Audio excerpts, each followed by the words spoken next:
Okay, another common complaint I get is knee pain that's in the front. So one of the things I want to understand is well, why would you have knee pain in the front? Well, what a common scenario is that the quadricep may be too tight.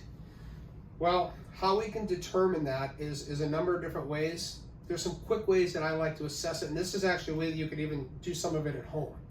So one of the things is I just want to understand when I bring this knee up, or when I bring the hip up, can he move that? And it's actually not too bad.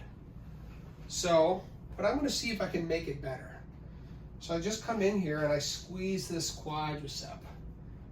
Can you feel that? Mm-hmm, and he's yes. got a really, really tight quadricep. What does that mean? So what? So what if he's got a tight quadricep? Well, what it means is he's got, as the name implies, 4 muscles, quad. They come all the way here, and then they form a tendon, and then they ride over that kneecap there.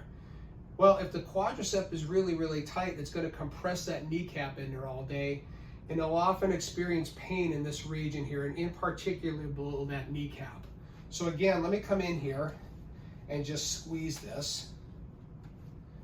So for about 3 seconds, we're going to take that quadricep out of the equation. And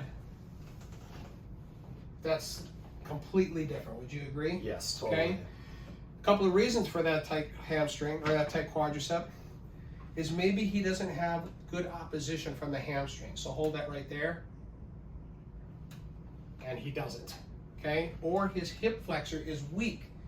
Therefore, what he keeps doing is relying on the quadricep all the way down here. People with weak hip flexors, as they start bringing the hip up, they'll go like this. They're cheating is what they're doing. But what they'll do is they'll over-rely on that quadricep way, way too much, and that's a cause for knee pain. And it's a little bit different than the common way of just doing an orthopedic test on a knee. I see a lot of the common ones, but in this case, there was no trauma that was involved, so I had to look at it as more of a dysfunction that was going on, like a muscle imbalance. So that's what we did. We ended up releasing all the stuff here and then re-strengthening hamstring and psoas muscle, and it came right back to life, right? Yes. All right, perfect.